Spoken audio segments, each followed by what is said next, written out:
Everyone, welcome to AGL. तो आज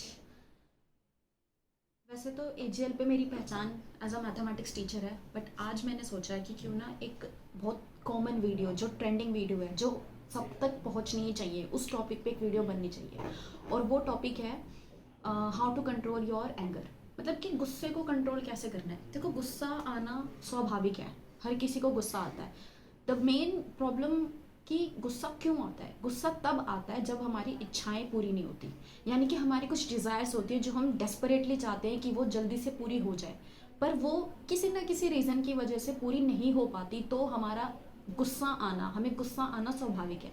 ठीक है, बात ये है कि इस गुस्सा जो गुस्सा आता है ना, देखो एक ना संस्कृत के अंदर एक श्लोक है, क्रोधम मनुष्यस्य महारिपु। जब मैं 6th स्टैंडर्ड में थी ना, तो मैंने ये लाइन पढ़ी थी।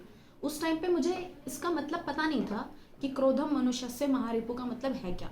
फिर मैंने अपनी मैम से पूछा कि मैम इस श्लोक का मतलब है क्या, या ये श्लोक है तो इसका क्या मतलब है, एक्चुअल मीनिंग क्या है।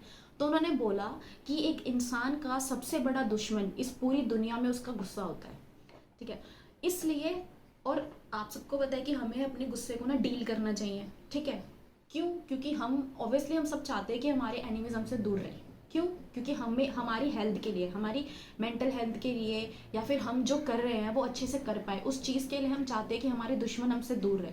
इसलिए ये जो एंगर है ना, इसको हमें कंट्रोल करना चाहिए और कंट्रोल करना सीखना चाहिए। और वो जो जो सभी रास्ते हैं जिससे हम अपने गुस्से को कंट्रोल कर सकते हैं, उन सभी रास्तों को जानना चाहिए और उन्हें अपनाना चाहिए और उन पर चलना चाहिए। ठीक है, तो सबसे पहली बात क्या है कि गुस्से को कंट्रोल कैसे करना चाहिए।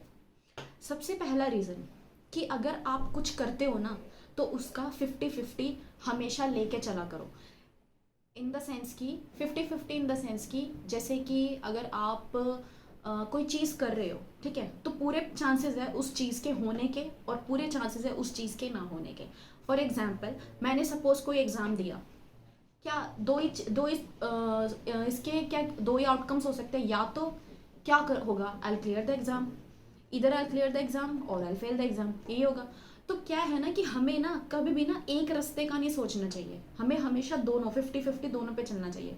चलना नहीं चाहिए, सोच के पहले ही रखना चाहिए। क्यों? अगर मैं पास हुआ तो ठीक है, नहीं हुआ तो मैं ये करूँगा। ये हमेशा सोच के चलना चाहिए कि अगर मैंने ये डिसाइड किया है कि मुझे ये करना है, अगर ऐसा हुआ तो ठीक है, अच्छा, अगर नहीं हुआ तो मैं ये कुछ और करूँगा। ठीक है, लेकिन मैं करता रहूँगा, मैं रुकूंगा नहीं, या मैं अपने आप को परेशान नहीं होने दूंगा। अगर हम ये वाला एटीट्यूड लेके चलेंगे ना, मेरा खुद का भी एटीट्यूड यही है कि ठीक है, मैं ये काम कर रही हूँ, हुआ ठीक है, नहीं हुआ तो कुछ और करेंगे। ठीक है, लेकिन काम करेंगे और वो जो नहीं हुआ है उसका नेगेटिव इम्पैक्ट खुद पे पड़ने नहीं देंगे। क्योंकि अगर हम यही सोच के चलेंगे कि हम ये कर रहे हैं और हम ये करेंगे ही, हमसे होगा ही, तो मैं कुछ भी हो सकता है, कोई रीज़न कुछ भी हो सकती है कि वो चीज़ अगर नहीं हो पाती, तो आपका गुस्सा आना स्वाभाविक है। तो आप उस गुस्से आने की वजह को पहले ही ख़त्म कर दो। ठीक है, क्योंकि देखो, हम प्रिपेयर करते हैं किसी एग्ज़ाम के लिए, 100% प्रिपेयर करते हैं। क्या पता आपकी तबीयत एग्जाम वाले दिन खराब हो जाए। मेरे साथ हो रखा है, जब मेरा 12th का एग्जाम था ना, फिजिकल एजुकेशन का, मेरी तबीयत खराब थी। उस टाइम पे मेरे दिमाग में बस यही था कि मेरे अंदर थोड़ी सी हिम्मत आ जाए और मैं पासिंग मार्क्स ले आऊँ। इवन दो मेरी उस टाइम पे कैपेबिलिटी थी कि एटलीस्ट मैं कम से कम 95 मार्क्स तो 100 में से ले ही आऊँगी। बट उस टाइम पे मेरे एक्चुअल में कितने मार्क्स है, 72। तो उस टाइम पे मेरे दिमाग में क्या था कि मुझे सिर्फ पास होके यहाँ से निकलना है। अगर उस टाइम पे मैं ये सोचती कि यार मुझे तो इतने नंबर लाने हैं, मैं नहीं दे पा रही एग्जाम, मेरी तबीयत खराब है, मुझे गुस्सा आता। लेकिन उस टाइम पे मेरा एटीट्यूड क्या था, बस पास होना है मुझे इस एग्जाम में, कैसे भी करके ये एग्जाम निकालना है, क्योंकि तबीयत ठीक नहीं है। ठीक है, उस टाइम पे क्या होता है ना कि आपके पास ना आपका जो एटीट्यूड है ना, वही सबसे बड़ी चीज़ है। मैंने बहुत से लोग देखे जिनके पास सब कुछ है पर वो खुश नहीं है, गुस्से में रहते हैं, अपने आप को कंट्रोल नहीं कर सकते। खुद के लिए तो एक पॉइजन है ही, साथ में अपने आसपास के लोगों के लिए भी पॉइजन है। फिर मैंने देखे हैं बहुत से ऐसे लोग जिनके पास ज़्यादा कुछ नहीं है but still they are happy. वो खुद भी हैप्पी है और अपने आसपास के लोगों को भी खुश करते हैं, या उन्हें खुश करने की सोचते हैं और करते भी हैं। ठीक है, तो इसलिए क्या है ना कि हमारा एटीट्यूड बड़ी चीज़ है। तो गुस्से को कंट्रोल करने की सबसे अच्छी चीज़ क्या है कि आप अपना एटीट्यूड ठीक रखो। ठीक है, आप अपना एटीट्यूड ठीक रखते हो, देखो एक दिन में अचीव होने वाली चीज़ नहीं है ये, कई बार 6 महीने साल भी लग जाता है एटीट्यूड को ठीक करने के लिए। अगर आप इस एटीट्यूड को ठीक नहीं कर पा रहे हो या 50-50 वाला रास्ता नहीं अपना पा रहे हो, तो दूसरा रास्ता आता है मेडिटेशन या फिर योगा।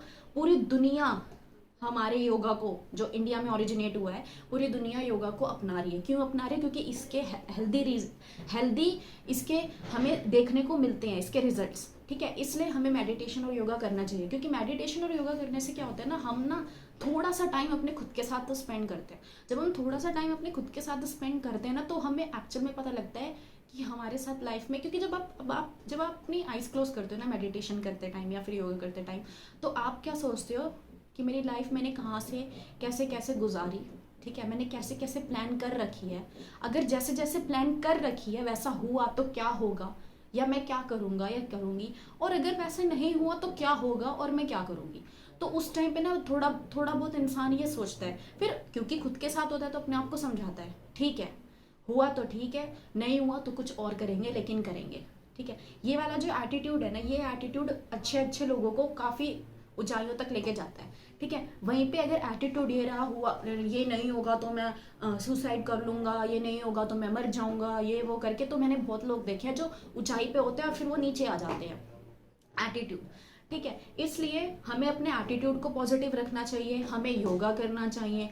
उसके बाद तीसरा आता है कि अगर लोग आपको क्रिटिसाइज कर रहे हैं ना, तो उनके क्रिटिसिज्म पे ध्यान ही मत दो, ठीक है, क्योंकि आप कुछ भी कर लो, कुछ भी कर लो, कितना अच्छा कर लो, कोई ना एक इंसान उठ के आपको बोल ही देगा कि आपने ये क्या कर दिया, कि हमें तो तुमसे उम्मीद नहीं थी, ये तुम कर रहे हो। तो गुस्सा आना स्वाभाविक है, तो उनकी बातों पर ध्यान ही मत दो। देखो तुम जो भी करोगे ना, इस दुनिया में कहीं ना कहीं किसी ना किसी कोने में एक इंसान ऐसा ज़रूर बैठा हुआ है जिसको वो पसंद नहीं आएगा, ठीक है। इसलिए जब भी कुछ करो तो ये सोच के मत करो कि सामने वाले को अच्छा लगेगा या नहीं लगेगा, तुम्हें अच्छा लग रहा है ना तो तुम करो, ठीक है। इसलिए गुस्से को कंट्रोल करने का ये भी, ये मैं खुद के बता रही हूँ अपने रीजंस, जो मैं ये करती हूँ ताकि गुस्से को कंट्रोल मैं कर पाऊँ, ठीक है, और हमें करना ही चाहिए। तो आई होप आपको ये वीडियो थोड़ी अच्छी लगेगी, और इस वीडियो को शेयर करने के लिए या सब्सक्राइब करने के लिए चैनल को नहीं बोल रही हूँ, बस ये कह रही हूँ कि जो मैंने कहा है उस पर आप थोड़ा ध्यान दो और गुस्सा कंट्रोल करो, क्योंकि बहुत सारे लोग मैंने देखे हैं रोड पर चल रहे होंगे अपने अपने व्हीकल से, ठीक है, कभी बाइक वाला जो है वो किसी रिक्शे वाले को कुछ नहीं समझता, टक्कर हो जाती है तो वहीं हाथापाई स्टार्ट हो जाती है, फ्रस्ट्रेशन भरा पड़ा है लोगों के अंदर। तो ये जो मैनकाइंड है ना, मैनकाइंड, उसको हमें नहीं भूलना, इंसानियत को नहीं भुलाना, कुछ भी हो जाए इंसानियत नहीं निकलनी चाहिए, ठीक है। सबको एक साथ होकर प्यार के साथ रहना चाहिए, वहाँ कहीं ना कहीं गुस्सा थोड़ा शांत होता है, ठीक है। So thank you, bye.